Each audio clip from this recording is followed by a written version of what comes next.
En la masonería, principalmente en el rito Aquarius, vamos a ver lo que el maestro nos dice de que al ser una escuela de sabiduría, es decir, una escuela de regeneración del alma, pues se trabaja con la masonería especulativa y la masonería operativa.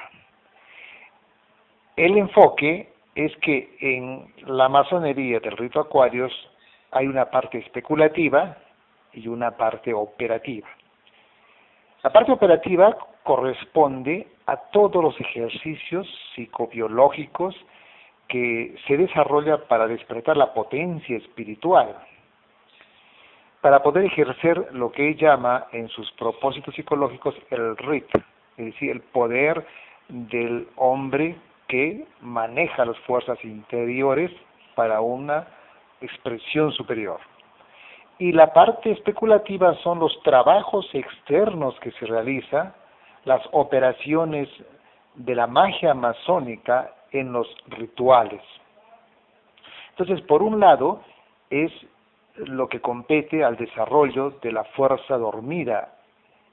En otras palabras, podríamos decir que es la búsqueda de la palabra perdida en la masonería.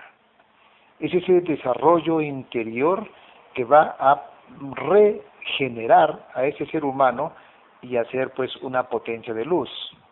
Pero también cuando se va creciendo en fuerza y en luz, pues hay que hacer una serie de acciones externas para ayudar al mismo masón como también al grupo humano y a la humanidad en general.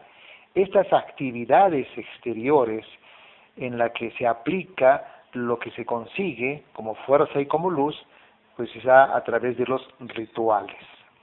Por eso de que la base doctrinaria de la masonería en el rito Aquarius no son los rituales, como quizás en otros ritos.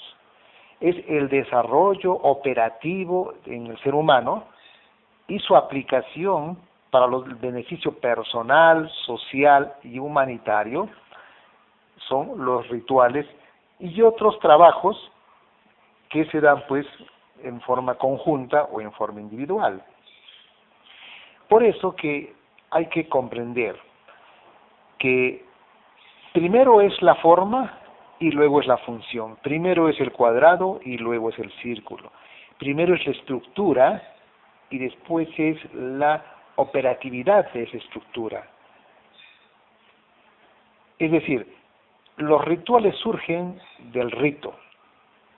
Los rituales son expresión de la forma como se ubica el rito, y el rito es la estructura, es la parte matriz en la que se eslabona los diferentes aspectos para luego hacer una función ritualística.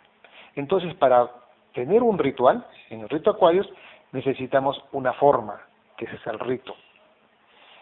Y el maestro nos explica muy bien en sus propósitos lo que es el rito, la estructura, lo que es el ritual es la función misma de esa estructura, y el rit es el hombre mismo que opera, que hace funcionar aquella estructura estudiada, planificada e incluso expresada en un templo. Por eso que el templo externo es la representación del universo, pero también es la representación del hombre. El templo es el hombre. Entonces, en nuestro templo, en la estructura del templo del rito Aquarius, es una estructura en la que representa al cosmos. Y como representa al cosmos, tiene que estar estructurado de tal manera que las fuerzas cósmicas hayan su expresión dentro de esa estructura, es decir, dentro de ese rito. Es necesario también considerar que el templo, por excelencia, es la imagen del universo. Pero el hombre, en su desarrollo evolutivo, se dice que fue despojado de la luz y de la fuerza en los comienzos. A eso se llama el hombre caído, que en cierta manera se convierte como si fuese no un templo, sino una miserable cabaña, por llamarlo así, en la que el caos, el desorden, las tinieblas están pues ejerciendo poder en ese hombre caído, en ese hombre inferior, que es específicamente lo que vive pues la humanidad. Sin embargo, la masonería como escuela de sabiduría trata que de la situación miserable de una cabaña pues se traspase hacia un elemento, hacia un templo vivo que es el propio ser humano.